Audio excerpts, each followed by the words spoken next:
السلام علیکم ورحمۃ اللہ وبرکاتہ۔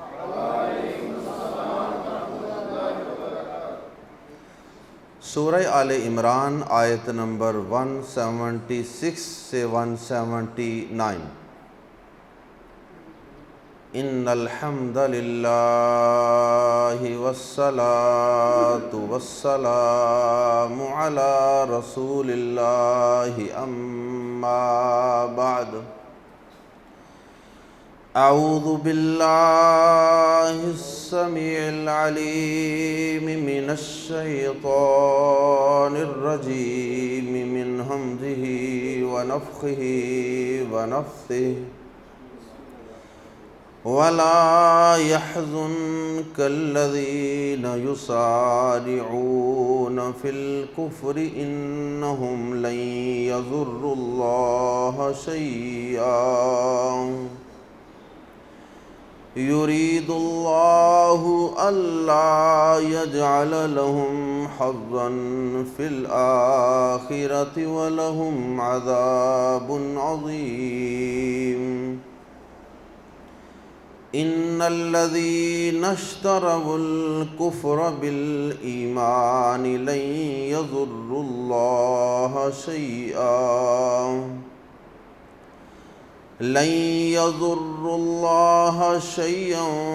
ولهم عذاب أليم۔ ولا يحسبن الذين كفروا أنما نملي لهم خير لأنفسهم إنما نملي لهم ليزدادوا إثما ولهم عذاب مهين۔ ما كان الله ليذر المؤمنين على ما أنتم عليه حتى يميز الخبيث من الطيب وما كان الله ليطلعكم على الغيب ولكن الله يجتبي من رسله من يشاء فآمنوا بالله ورسله وإن تؤمنوا وتتقوا فلكم أجر عظيم۔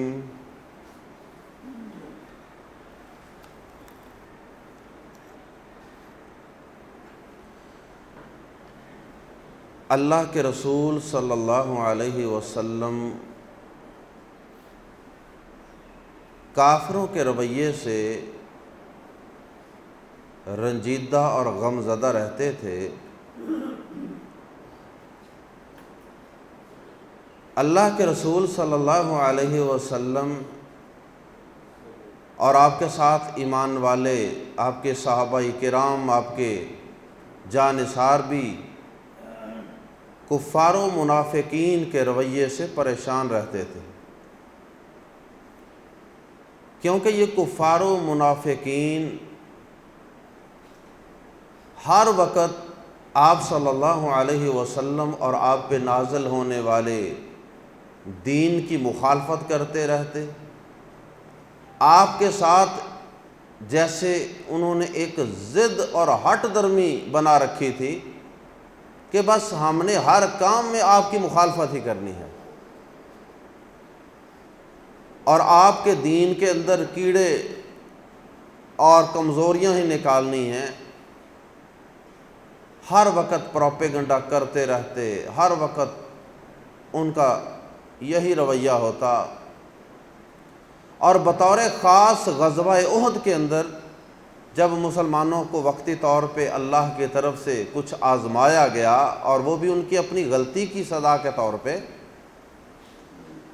تو اس موقع پہ بطور خاص سیاق و سباق کے لحاظ سے اس موقع پہ بطور خاص کفار و منافقین کی طرف سے جو پروپیگنڈا کیا گیا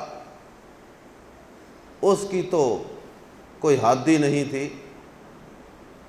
مسلمانوں کو اللہ رب العزت کی نصرت و مدد کے حوالے سے مایوس کرنے اور نا امید کرنے کی انہوں نے پوری کوشش کی کہ کوئی اللہ کی مدد تمہیں نہیں آئے گی، یہ سب وعدے نعوذ باللہ تمہارے ساتھ جھوٹے ہیں۔ ورنہ دیکھو اتنا بڑا نقصان جن کا رب ساتھ ہو اور اتنے بندے شہید ہو جائیں۔ یہ پروپیگنڈا کا وار انتہائی سخت تھا، کیونکہ جس کا کوئی فوت ہوا ہو، جس کے گھر سے کوئی میت اٹھی ہو، جنازہ اٹھا ہو، پھر اس کو اس طرح کی باتیں جلدی پریشان کر دیتی ہیں، کیونکہ وہ پہلے ہی پریشان ہوتا ہے۔ اللہ رب العزت نے نبی پاک صلی اللہ علیہ وسلم کو تسلی دینے کے لیے یہ آیات نازل فرمائیں، اور آپ کے توسط سے ہر مومن، ہر مسلمان کو اللہ رب العزت نے تسلی دی کہ ایمان والو، مسلمانوں، ان کافروں، ان منافقوں کی باتوں کی وجہ سے اپنے دین سے، اپنے رب سے تم نے مایوس نہیں ہونا، اور تمہارے دل میں کوئی بدگمانی نہیں آنی چاہیے اللہ کے بارے میں، اپنے رب کے بارے میں، اپنے دین کے بارے میں۔ اس سلسلے میں اللہ رب العزت نے یہ آیات نازل فرمائیں۔ اللہ کے رسول صلی اللہ علیہ وسلم بھی ایک انسان تھے، ایک بشر تھے، اگرچہ آپ سب انسانوں سے اعلیٰ اور افضل تھے مقام و مرتبے کے لحاظ سے، لیکن تھے تو بہرحال ایک انسان، لہٰذا آپ کے اندر بھی وہ احساسات، وہ جذبات، وہ غمی اور وہ خوشی کے احساسات موجود تھے جو ایک عام انسان میں ہوتے ہیں۔ اس لیے آپ کافروں کے اس رویے کی وجہ سے رنجیدہ اور غم زدہ رہتے تھے۔ اللہ رب العزت نے آپ کی تسلی و تشفی کے لیے یہ آیات نازل فرمائیں اور آپ کو حوصلہ دیا۔ آئیے قرآن مجید کے الفاظ میں پڑھتے ہیں۔ ولا، اور نہ، یحزن، غم زدہ کریں، حزن و ملال، اردو میں بھی لفظ استعمال ہوتا ہے، ولا یحزن، اور نہ غم زدہ کریں کا آپ کو اے نبی صلی اللہ علیہ وسلم، الذین، جو، یسارعون، جو جلدی کرتے ہیں، بلکہ ایک دوسرے سے جلدی کرتے ہیں۔ یسارعون کے درمیان میں جو الف آ رہی ہے یہ مشارکت کا معنی دیتی ہے، یعنی ایک دوسرے سے جلدی اور دوسرا پہلے سے جلدی کر رہا، ایک دوسرے سے بڑھ کر دوڑنے والے، فی الکفر، کفر میں۔ لفظ ہم نے پڑھا تھا نا، سارعوا الی مغفرۃ من ربکم، وہ لفظ اسی لفظ کا فعل امر ہے۔ تو یسارعون، جو ایک دوسرے سے بڑھ کر دوڑتے ہیں، جو ایک دوسرے سے جلدی کرتے ہیں، فی الکفر، کفر میں۔ ایسے محسوس ہوتا تھا جیسے ان کا کفر میں کمپٹیشن ہے، کہ ایک اسلام کی مخالفت کرتا ہے، اسلام کے خلاف پروپیگنڈا کرتا ہے، سازشیں کرتا ہے، لوگوں کو متنفر کرتا ہے، تو دوسرا اس سے بڑھ کر کرنے کی کوشش کرتا، جیسے آپس میں کوئی دوڑ لگی ہوئی ہے۔ وَلَا يَحْزُنْكَ الَّذِينَ يُسَارِعُونَ فِي الْكُفْرِ، اے نبی صلی اللہ علیہ وسلم، اور نہ وہ غم زدہ کریں آپ کو جو کفر میں ایک دوسرے سے جلدی کرتے ہیں، آپ کو غم زدہ نہ کریں۔ انہم، بے شک وہ، لن، ہرگز نہیں، یضروا، نقصان پہنچائیں گے، اللہ، اللہ کا، یا اللہ کو، لن یضر اللہ، ہرگز نہیں وہ نقصان پہنچائیں گے اللہ کو، شیئا، کچھ بھی، انہم لن یضروا اللہ شیئا، بے شک وہ اللہ کو ہرگز کچھ نقصان نہیں پہنچائیں گے۔ اللہ کا کیا بگاڑیں گے؟ اللہ سے مراد یہاں اللہ، اس کے نبی، اس کے ایمان والے بندے، اس کا دین، یہ تمہارا کچھ نہیں بگاڑ سکتے۔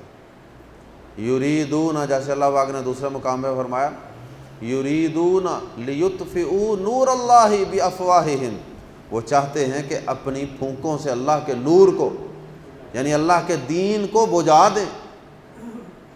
واللہ متم نورہ، حالانکہ اللہ تو اپنے نور کو پورا کر کے رہے گا، یعنی اس دین اسلام کو اس دنیا میں غالب کر کے رہے گا، اگرچہ کافروں کو برا ہی لگے۔ اور ایسا ہی ہوا، کافروں کی سازشوں شرارتوں کے باوجود بہت جلد دین اسلام اللہ رب العزت نے اس زمین پہ غالب کر دیا۔ اللہ اکبر۔ صرف مکہ مکرمہ کے اندر ہی نہیں، دور دور تک اللہ رب العزت نے چند ہی سالوں کے اندر دین اسلام کو غالب کر دیا، اور کافر اس اسلام کا ایک بال بھی بکا نہیں کر سکے، کچھ بگاڑ نہیں سکے۔ انہم لن یضروا اللہ شیئا، بے شک وہ ہرگز اللہ کا کچھ بگاڑ نہیں سکیں گے۔ ہاں، جب تک اس اسلام کے، اس دین کے حاملین اسلام جب تک صحیح مومن رہے، پھر یہ دین اسلام غالب ہی رہا، اور کافر واقعی اس کا کچھ نہیں بگاڑ سکے۔ لیکن پھر جب اس اسلام کے رکھوالے اور اس اسلام والے اور اس کے دعوے دار خود ہی غفلت کی نیند سو گئے، تو پھر کافر ان کے اوپر چڑھ دوڑے۔ اللہ اکبر۔ یرید اللہ، چاہتا ہے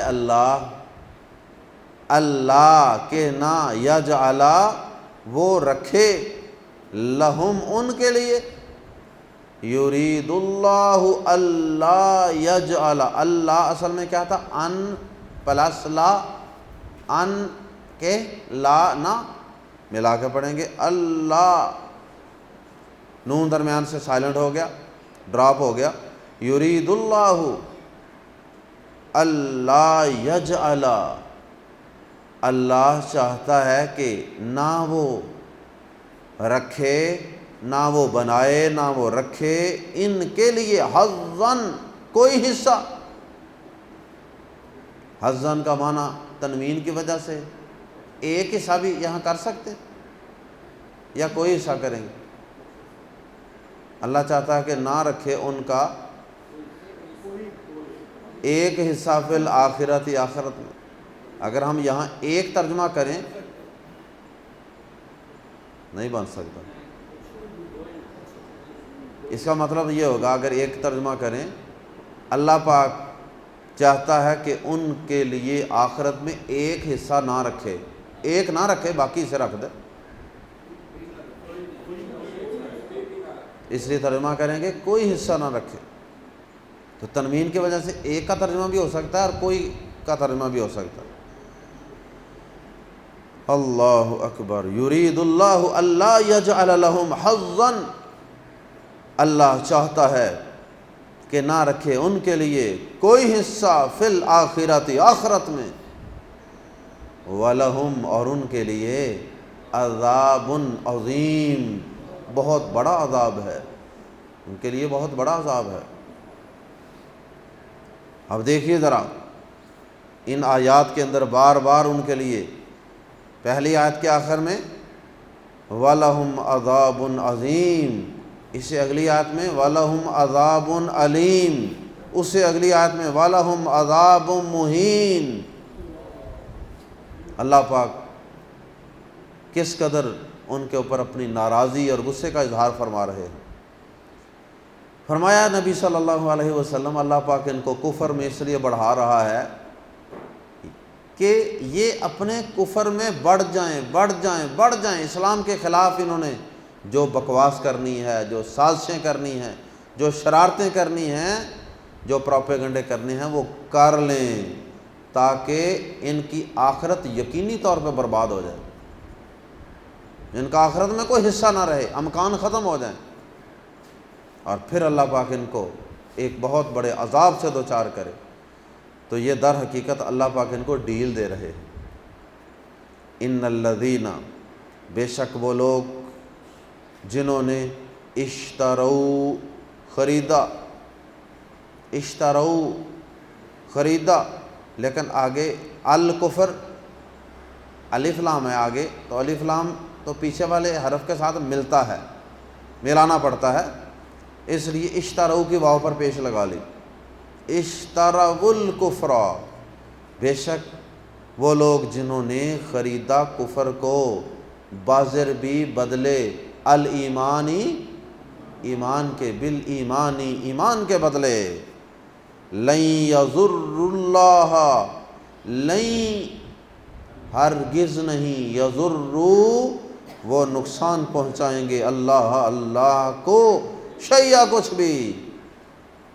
ان لوگوں نے کفر کو ایمان کے بدلے خریدا ہوا ہے، انہوں نے دو آپشن میں سے کفر والے آپشن پہ ٹک کیا ہے اور ایمان والے آپشن کو انہوں نے سلیکٹ ہی نہیں کیا ہے، اس لیے یہ لوگ دوبارہ تاکید کے لیے فرمایا کہ یہ اللہ کا کچھ نہیں بگاڑ سکتے، یہ رسول صلی اللہ علیہ وسلم کا، ایمان والوں کا کچھ نہیں بگاڑ سکتے۔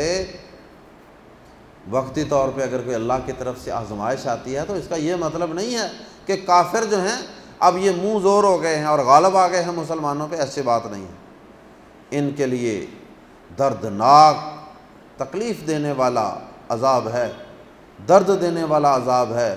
وَلَا يَحْسَبَنَّ، اور ہرگز گمان نہ کریں، یہ آیت نمبر 169 کے اندر ہم نے پڑھا تھا، وَلَا تَحْسَبَنَّ الَّذِينَ قُتِلُوا فِي سَبِيلِ اللَّهِ امواتا، وہاں کیا تھا؟ لا تحسبن، تا تھی شروع میں، تم ہرگز گمان نہ کرنا، اور یہاں یا ہے شروع میں، وَلَا يَحْسَبَنَّ، اور وہ گمان نہ کریں، یہ غائب کا صیغہ ہے، وَلَا يَحْسَبَنَّ، اور ہرگز گمان نہ کریں، الذین کفروا، جنہوں نے کفر کیا، انما، کہ بے شک، نملی، ہم مہلت دے رہے ہیں،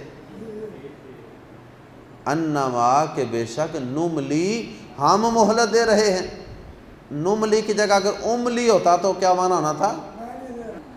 املی، میں مہلت دے رہا ہوں۔ وَلَا يَحْسَبَنَّ الَّذِينَ كَفَرُوا، اور ہرگز گمان نہ کریں وہ لوگ جنہوں نے کفر کیا، انما، کہ بے شک، نملی، ہم مہلت دے رہے ہیں، لہم، ان کو، اور وہ لوگ جنہوں نے کفر کیا ہرگز گمان نہ کریں کہ جو مہلت ہم انہیں دے رہے ہیں، خیر لانفسہم، وہ ان کی جانوں کے لیے بہتر ہے۔ وہ یہ سمجھے بیٹھے ہیں اللہ کا نافرمان کافر باغی سرکش یہ سمجھ بیٹھتا ہے جو ڈیل کا زمانہ ہوتا ہے نا، مہلت کا زمانہ، اس میں وہ اور دلیر ہو جاتا ہے گناہ میں، اللہ کی نافرمانی میں، وہ سمجھتا ہے کہ شاید، وہ یہ سمجھتا ہے کہ شاید یہ ڈیل جو ہے یہ میرے حق میں بہتر ہے، اللہ اگر میرے سے ناراض ہوتا تو اللہ پاک مجھے ڈیل تو نہ دیتا اتنی۔ تو اللہ پاک فرماتے ہیں کہ ڈیل کے زمانے کو اپنے لیے بہتر ہرگز نہ سمجھا کر، یہ صرف ڈیل کا وقت، مہلت کا وقت صرف اس کے لیے بہتر ثابت ہوتا ہے جو اس میں توبہ کر لیتا ہے، جو اس میں سدھر جاتا ہے، اس مہلت سے فائدہ اٹھا لیتا ہے۔ انما نملی لہم، ہم تو انہیں صرف اس لیے مہلت دے رہے ہیں، انما کا ترجمہ ہم کر رہے ہیں صرف، لی یزدادو، تاکہ وہ بڑھ جائیں، تاکہ وہ زیادہ ہو جائیں، بڑھ جائیں، اثمن، گناہ میں۔ یہ اللہ کی ایک تدبیر ہوتی ہے، جب اللہ پاک کسی کو کی گرفت کرنا چاہتے ہیں پھر اللہ پاک گرفت سے پہلے اس کو گناہ کے لیے بھرپور ڈیل اور مہلت دیتے ہیں کہ یہ ذرا اچھی طرح کر لینا، تاکہ اس کو گرفت کرنا اور اس کو پکڑنا جو ہے اس کا پورا اور اچھا جواز قائم ہو جائے۔ وَلَهُمْ، اور ان کے لیے، عذاب مہین، عذاب ہے رسوا کر دینے والا، رسوا کن عذاب ہے ایسے لوگوں کے لیے اور وہ سمجھتے ہیں کہ یہ ڈیل ہمارے لیے بہتر ہے۔ پہلی آیت میں عذاب عظیم، بہت بڑا عذاب، دوسری آیت میں عذاب علیم، دردناک عذاب، تیسری آیت میں عذاب مہین، رسوا کرنے والا عذاب۔ اللہ ہم سب کو عذاب کی ہر قسم سے محفوظ فرمائے۔ یہ جو غزوہ احد کے اندر جو مسلمانوں کی آزمائش کی تھی نا، جس کی وجہ سے ان کافروں کو پراپیگنڈے کرنے کا موقع ملا، اور جس کی وجہ سے نبی صلی اللہ علیہ وسلم اور صحابہ کرام رنجیدہ اور غم زدہ تھے، اب وہ سبب کیا تھا؟ غزوہ احد اور اس کے اندر ہونے والا نقصان۔ اللہ پاک نے اس کی حکمت اور مصلحت ایک دفعہ دوبارہ رپیٹ کی۔ اس سے پہلے بھی ہم یہ حکمت پڑھ چکے ہیں کہ اللہ پاک کھرے اور کھوٹے کو الگ کرنا چاہتے ہیں۔ اللہ تعالیٰ خالص مومن کو اور منافق کو الگ الگ کرنا چاہتے ہیں۔ کفر و نفاق اور ایمان و اخلاص کو اللہ پاک بالکل ڈفرینشیٹ کرنا چاہتے ہیں، سیپریٹ کرنا چاہتے ہیں۔ فرمایا ما کان اللہ کبھی ایسا نہیں، لی تاکہ یذرا وہ چھوڑ دے، ما کان اللہ لیذر المؤمنین، اللہ کبھی بھی ایسا نہیں رہا، یعنی اللہ میں یہ وصف کبھی بھی نہیں رہا، اللہ نے ایسا کبھی بھی نہیں رہا، یا اللہ کی یہ سنت کبھی نہیں رہی۔ کیا؟ اللہ کبھی ایسا نہیں کہ وہ چھوڑ دے ایمان والوں کو، اللہ اس حال پر، ما جس پر، یا جو، تم ہو علیہ اس پر۔ اے مسلمانوں، تم جس حالت میں اس وقت ہو نا، اللہ پاک کا کبھی بھی یہ قاعدہ قانون نہیں رہا کہ وہ ایمان والوں کو اسی حالت میں چھوڑ دے۔ تم کس حالت میں ہو؟ تم اس حالت میں ہو کہ تمہارے اندر منافق مکس اپ ہیں، مومن و منافق سارے مکس اپ ہیں، حتیٰ کہ نمازیں بھی کٹھی پڑھتے ہیں مسجد نبوی میں۔ تو اللہ پاک کو تو یہ چیز کبھی بھی پسند نہیں ہے کہ ایک مخلص مسلمان اور ایک 2 نمبر جو حقیقت میں کافر ہے، لبادہ اڑا ہوا ہے، یہ دونوں اسی طرح مکس اپ پہ رہیں، نہیں۔ ما کان اللہ لیذر المؤمنین علی ما انتم علیہ، اللہ کبھی ایسا نہیں کہ ایمان والوں کو اس حال پر چھوڑ دے جس پر تم اس وقت ہو، حتیٰ یہاں تک کہ یمیزا وہ ممیز کر دے، ممتاز کر دے، جدا جدا کر دے، الگ الگ کر دے، الخبیثہ ناپاک کو، من الطیب پاکیزہ سے، طیب سے، یہاں تک کہ اللہ تعالیٰ ناپاک کو پاک سے جدا نہ کر دے، منافق کو مومن سے جدا نہ کر دے، اور 2 نمبر لوگوں کو 1 نمبر لوگوں سے جدا نہ کر دے، خالص کو ناخالص سے جدا نہ کر دے۔ وما کان اللہ، اور اللہ کبھی ایسا نہیں، وما کان اللہ، اور اللہ کبھی ایسا نہیں، لی کہ یطلع وہ مطلع کرے، کم تمہیں، وہ آگاہ کرے تمہیں، وہ مطلع کرے تمہیں، علی الغیبی غیب پر۔ اے مسلمانوں، اللہ کا یہ قاعدہ بھی کبھی نہیں رہا کہ وہ عام مسلمانوں کو ڈائریکٹ وحی کر کے تو ان کو بتا دے کہ یہ تمہارے ساتھ منافق بیٹھا ہوا ہے، یہ تمہارے ساتھ نماز کے اندر منافق کھڑا ہے۔ یہ بھی اللہ کا قاعدہ قانون کبھی نہیں رہا کہ اللہ پاک ڈائریکٹ ہی بندوں سے گفتگو شروع کر دیں اور ان پہ وحی اتارنا شروع کر دیں، ورنہ اللہ پاک اس طریقے سے ہی تمہیں بتا دیتا۔ تو یہ تو قانون ہی نہیں اللہ پاک کا کہ وہ غیب کے ذریعے تمہیں بتا دے کہ یہ منافق ہے، اس سے بچ کے رہنا۔ اللہ کا قاعدہ قانون یہ ہے کہ وہ میدانوں میں اتارتا ہے، وہ کھرے اور کھوٹوں کو میدانوں میں اتارتا ہے اور ان پہ آزمائشیں اتارتا ہے، تو پھر جو خالص ہوتے ہیں وہ ڈٹ جاتے ہیں، قائم رہتے ہیں، جو ناخالص اور ناپاک اور پلید ہوتے ہیں وہ بھاگ جاتے ہیں۔